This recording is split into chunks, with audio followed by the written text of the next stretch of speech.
Pihak berwenang menemukan ada sebuah panci besar berisi potongan kaki manusia. Gak cuma itu, mereka juga menemukan sebuah plastik berisi potongan-potongan tubuh yang lain.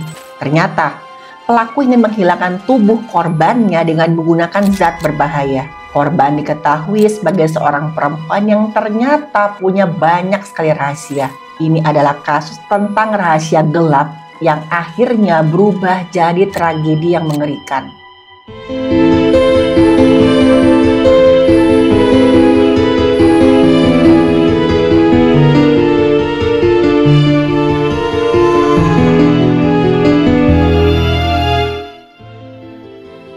Halo, saya Dr. Stefani. Saya seorang dokter spesialis forensik dan mediko-legal, dan saya belajar dari yang mati. Suatu hari di sebuah gedung apartemen, tiba-tiba aja ada banyak banget penghuni yang mengeluhkan bau gak sedap dari salah satu unitnya.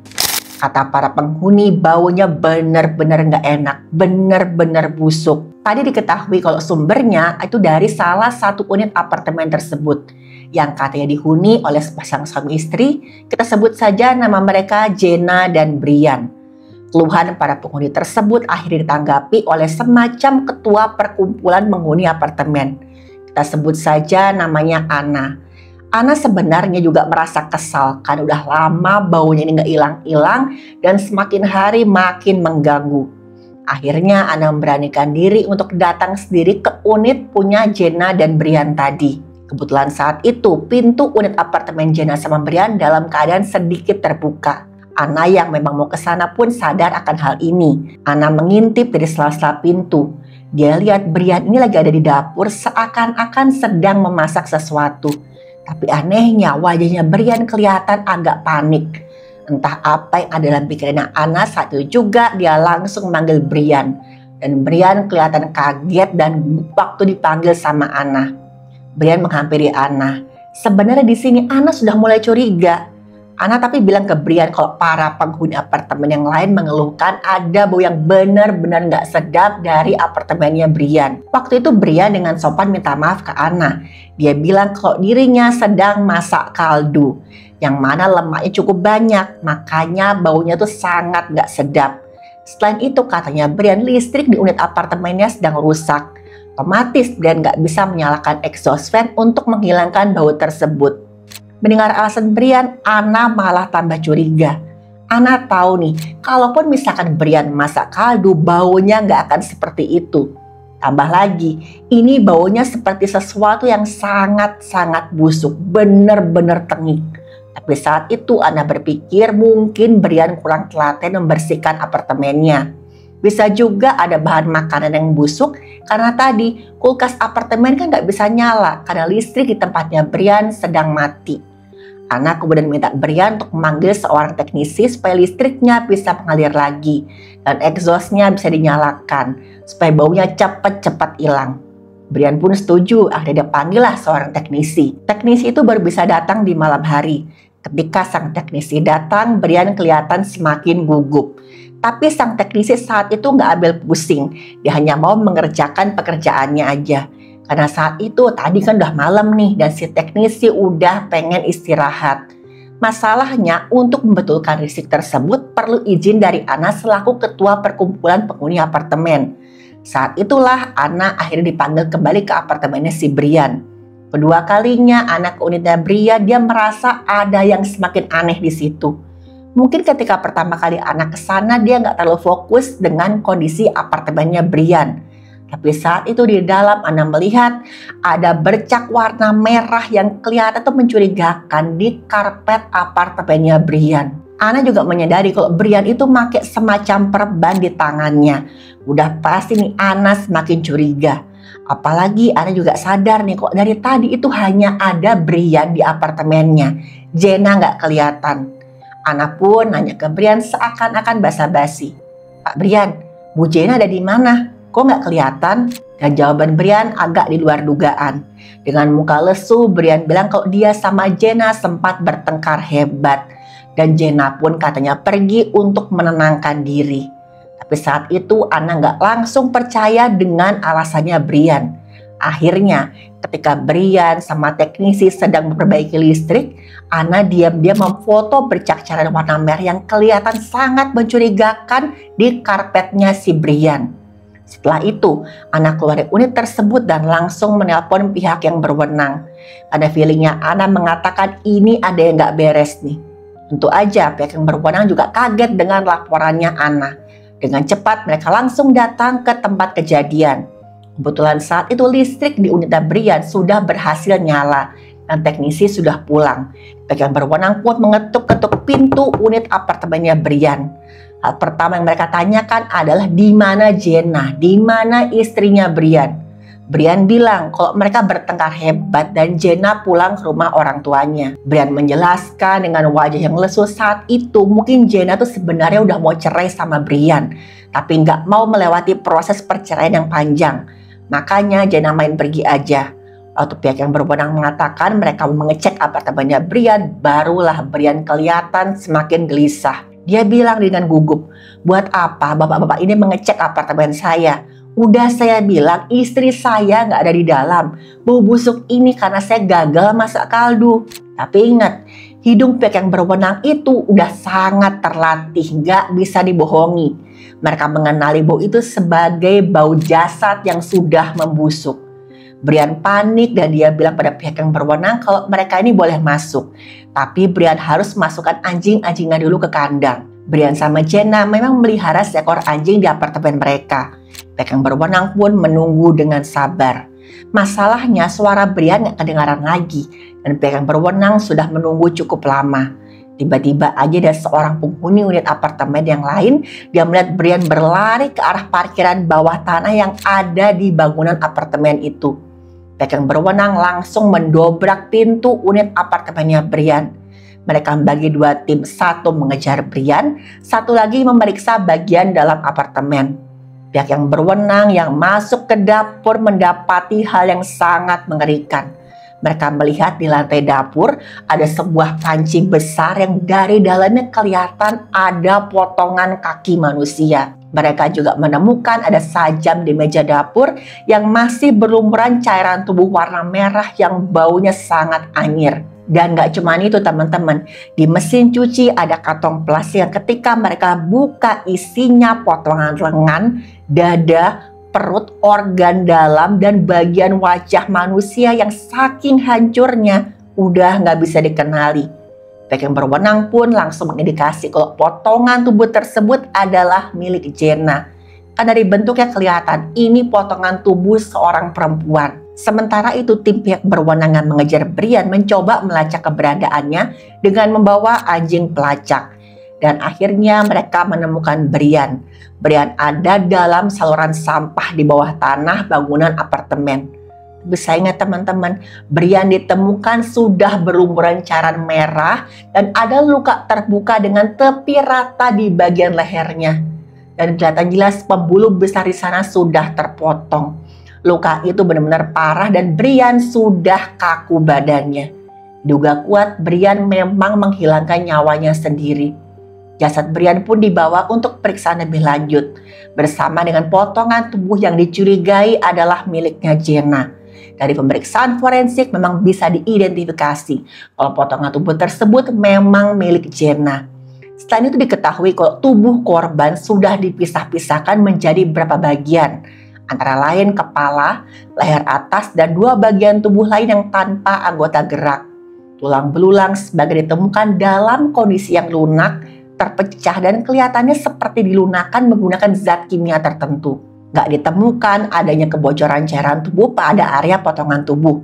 Ini menunjukkan bahwa proses pemisahan anggota tubuh ini terjadi ketika korban sudah kehilangan nyawanya. Ditemukan juga ada beberapa goresan dangkal di sekitar potongan, menandakan adanya beberapa upaya pemotongan yang gak berhasil, dan lebih dari satu alat digunakan dalam proses tersebut. Penyebab korban kehilangan nyawanya adalah luka sajam di bagian depan leher yang merusak tenggorokan dan juga nadi di leher kiri. Luka lain ditemukan di wajah di bagian belakang kepala, tapi luka-lukanya nggak fatal.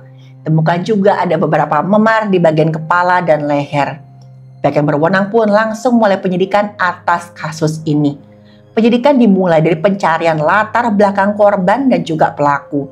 Diketahui kalau Brian awalnya bekerja sebagai seorang juru masak, tapi kemudian dia mulai bekerja sebagai pekerja komersial laki-laki. Saat itu Brian manfaatkan kelebihan fisiknya karena memang Brian ini cukup tampan, badannya atletis. Semua itu dia manfaatkan untuk mendapatkan uang dengan cara yang dia rasa lebih mudah dan cepat. Di sebuah klub malam dia bertemu dengan Jenna yang sama-sama merupakan pekerja komersial. Singkat cerita, mereka berkencan, jatuh cinta, dan akhirnya memutuskan untuk menikah. Sebenarnya pernikahan itu mereka lakukan demi kepentingan finansial, nggak dasari dengan cinta. Kepada beberapa orang temannya, Brian sempat cerita, dia ingin sekali berhenti menjadi pekerja komersial dan punya pekerjaan yang lebih baik. Tapi saat itu sayangnya Brian terlilit utang yang cukup besar. Di sisi lain, Jenna bisa dikatakan seorang primadona karena dia berwajah cantik dan punya keahlian memberikan treatment spesial untuk setiap klien yang dia temui. Otomatis, penghasilan Jenna sebagai pekerja komersial itu cukup besar dan sangat-sangat membantu dalam membayar utangnya Brian. Tapi apa untungnya buat Jenna dalam hubungan ini? Pihak yang berwenang pun harus bekerja keras menyelidiki latar belakangnya Jenna untuk mengetahui apa keuntungan yang Jenna dapat dari menikah dengan Brian. Dan diketahui kalau Jenna ternyata adalah seorang warga negara asing. Ketika pihak berwenang menyelidiki latar belakang Jenna, mereka menemukan fakta yang cukup mengejutkan. Ketika dokumen-dokumennya Jenna ditelusuri lebih lanjut, pihak yang berwenang pun kaget karena nama yang tertulis bukan Jenna, tapi Derry, nama laki-laki. Dan juga waktu bercak cairan tubuh serta potongan tubuh di apartemen dicek DNA-nya, diketahui semuanya berasal dari DNA satu orang. Jadi siapa sebenarnya Derry? Ternyata diketahui kalau kromosom yang ada di potongan tubuh tersebut adalah kromosom XY, yaitu kromosom laki-laki.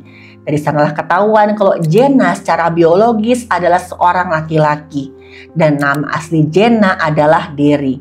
Yah, teman-teman gak salah dengar. Jenna adalah seorang laki-laki yang kemudian mengubah identitas fisiknya jadi seorang perempuan. Istilahnya adalah seorang transgender.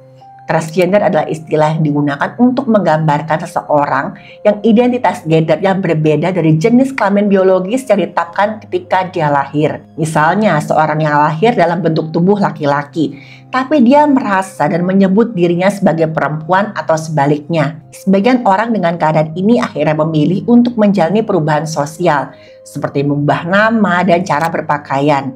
Atau bahkan kadang-kadang mereka melakukan prosedur medis seperti terapi hormon dan juga operasi agar tubuhnya lebih sesuai dengan identitas gendernya. Itulah yang dilakukan oleh Jenna. Waktu pihak berwenang berhasil menghubungi keluarga Jenna atau Derry, diketahui nih kalau dari dulu Derry memang dikenal sebagai seorang pria yang agak feminim. Dari kecil dia nggak suka olahraga seperti anak laki-laki pada umumnya. Derry atau Jenna malah lebih sering membantu ibunya di dapur atau beres-beres rumah. Bahkan untuk masalah mainan, dia lebih suka main boneka daripada robot-robotan atau mobil-mobilan yang lebih disukai oleh laki-laki. Sampai suatu hari katanya Derry ini merantau. Dia kemudian bertemu dengan komunitas transgender. Melihat perkumpulan tersebut membuat Derry merasa diterima. Dia semakin mantap untuk benar-benar mengubah identitasnya. Otomatis saat itu Derry pun memutus hubungan dengan sebagian besar keluarganya. Derry mengumpulkan uang sedikit-sedikit untuk menjalani operasi pergantian kelamin dan juga fisiknya yang lain. Sampai akhirnya dia berhasil mengumpulkan uang. Dia ubahlah bentuk tubuhnya. Bukan hanya mengganti kelaminnya untuk makin menambah kesan perempuan, Derry juga menggunakan implan payudara. Setelahnya Derry mengganti namanya jadi Jenna dan ingin sepenuhnya menjadi seorang perempuan. Setelah operasi dan benar-benar menjadi Jenna, jalannya tetap gak mudah karena orang di sekitarnya mencibir, menghina, bahkan mengucilkan Jenna. Jenna pun memilih untuk merantau ke luar negeri. Di sana dia mulai bangun hidup baru sebagai seorang perempuan. Walaupun saat pindah ke luar negeri, pekerjaan yang Jenna pilih sangat gak biasa. Jenna memilih jadi seorang pekerja komersial. Dia manfaatkanlah kecantikan tubuhnya itu. Karena dari pekerjaan itulah dia kemudian bertemu dengan seorang laki-laki bernama Brian. Jenna ini bukan warga negara tempat dia bekerja. Otomatis Jenna harus terus mengurus dokumen untuk tetap bisa tinggal di sana. Lama-kelamaan Jenna juga lelah nih kok terus bolak-balik mengurus dokumen. Tambah lagi dia nggak tahu nih sampai kapan dokumen yang katanya dia cuma sekedar berkunjung di situ itu bisa diperpanjang. Dia pun melihat ada solusi masalahnya, yaitu Brian. Karena Brian adalah warga negara asli tempat Jenna bekerja. Jadinya misalkan Jenna menikah sama Brian, Jenna bisa mendapatkan izin tinggal permanen. Nggak harus mengurus dokumen apapun lagi. Mereka pun memutuskan untuk menjalin hubungan dan menikah. Dengan status kewarganegaraannya yang baru, Jenna bisa bekerja lebih bebas tanpa takut dideportasi. Setelah menikah, Brian sama Jenna sempat tinggal berpindah-pindah.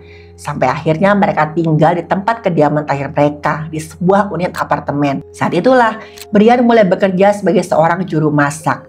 Sementara Jenna masih bekerja sebagai seorang PSK.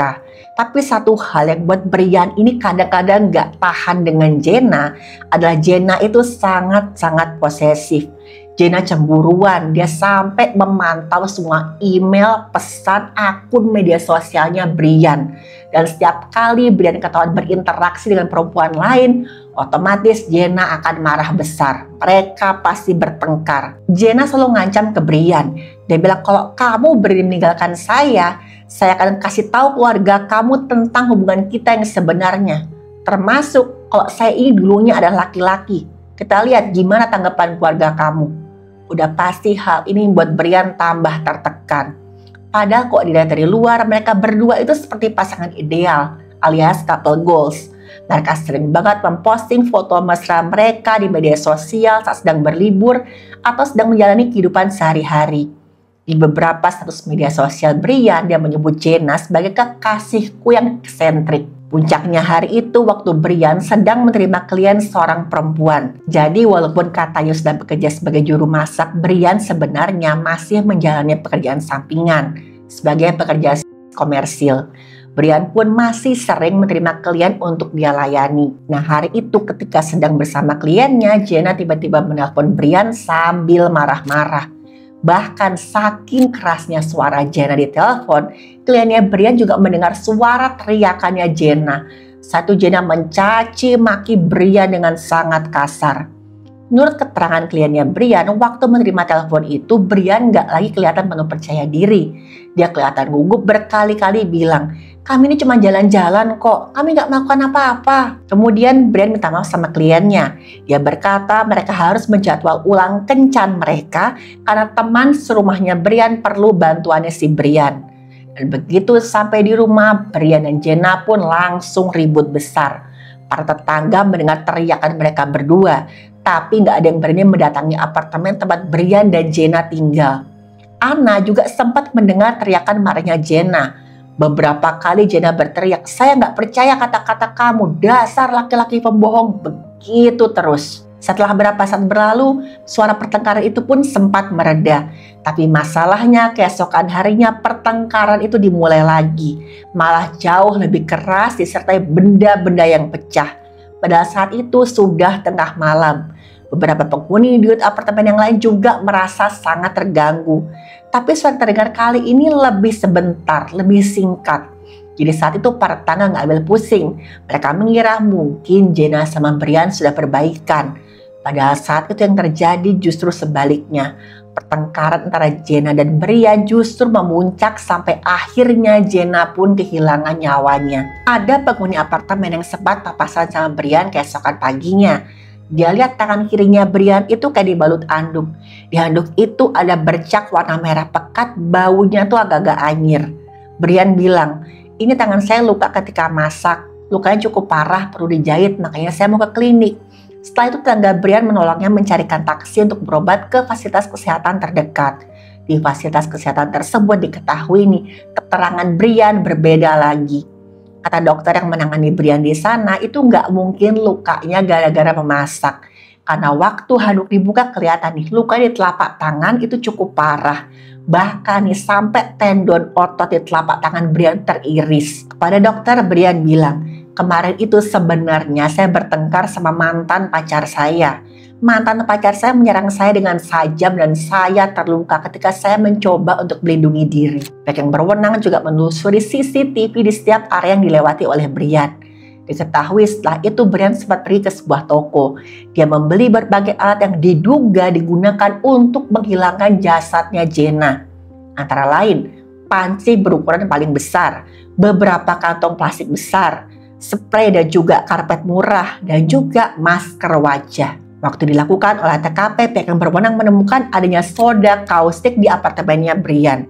Soda kaustik itu digunakan oleh Brian untuk merebus beberapa bagian tubuhnya Jenna dengan harapan bisa hancur sampai nggak bersisa. Saya pernah menjelaskan tentang soda kaustik di video saya sebelumnya, yaitu di video saya yang ini. Soda kaustik atau natrium hidroksida adalah bahan kimia berbentuk padat atau bisa juga cair yang sangat-sangat korosif.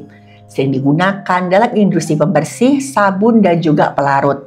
Bahayanya sangat serius kalau terkena kulit, karena bisa menyebabkan luka bakar yang parah dan bila terhirup bisa merusak saluran napas.